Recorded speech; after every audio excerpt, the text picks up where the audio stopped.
네, 안녕하십니까. 신지식인 정인태입니다. 저는 국립한국복지대학교 특임교수를 역임했습니다. 네, 통일부가 북한인권재단을 추진하고 있어요. 북한이 강하게 반발을 하고 있는데요.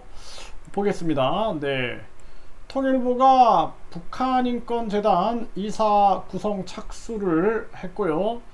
탈북민 등 인선 작업 중이다. 네, 이렇게 나오고 있습니다. 네, 북한인권재단. 네.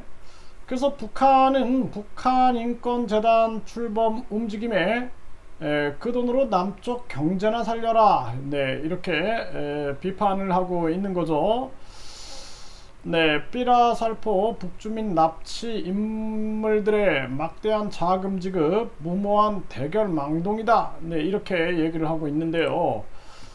네, 북한이 아주 크게 반발을 하고 있는데, 우리는 북한의 인권에 대한 목소리를 계속 내야 됩니다. 네, 북한 대외 선전 매체 우리 민족끼리가 북한 인권재단 강한 거부감을 표현하고 있다라는 거죠. 네, 그러면서 우리가 이러한 부분들, 북한 인권 재단이라는 측면들을 강하게 우리가 얘기를 해야 되고요. 그뿐만 아니라 사실상 장기적으로는 통일부를 없애고 북한 인권, 네, 북한 인권위원회가 있어야 된다. 저는 그렇게 봅니다. 네, 그래서 북한 인권위원회에서 국제적인 인사들과 더불어서 국내 인사들을 통해서 북한 인권을 강력하게 외쳐서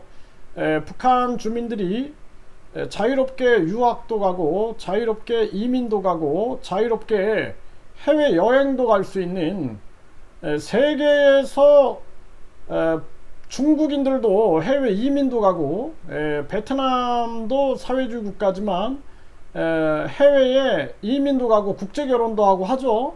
그런데 이 북한은 북한을 벗어나면 탈북자가 됩니다.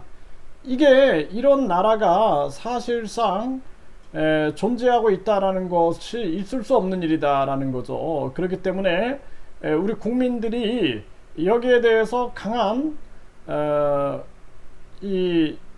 응원을 해야 한다라고 생각을 하고요. 그리고 장기적으로는 이 통일부가 필요 없어요. 통일부가 아니라 북한이 인권이 살아있는 그러한 곳이 되는 것이 더 중요한 거예요. 그리고 뿐만 아니라 북한이 종교의 자유가 북한의 교회가 자유롭게 설립되고 절이 자유롭게 설립될 수 있는 그러한 곳이 돼야 되고 뿐만 아니라 북한의 정치의 자유, 표현의 자유가 있어야 된다라는 것입니다. 그렇지 않고 지금처럼 저렇게 무슨 포로 수용소처럼 그렇게 전개된다라면은 우리 국민들이 계속 북한의 인권을 외쳐야 된다. 네, 북한의 인권을 세계 자유민주주의 국가들과 더불어서 끊임없이 외치는 것이 가장 중요한 거고 반드시 북한 주민들이 고통받는 김정은, 김일성, 김정일 신정 체제에서 벗어나야 된다. 저는 그렇게 생각을 합니다. 그래서 네, 북한 인권재단, 네, 여기에 대해서 북한은 반발하지만 우리는 강력하게 밀고 나가고 앞으로는 북한 인권위원회 형태로 가고 통일부가 사실상 존재할 이유가 없다. 네, 저는 그렇게 생각을 합니다.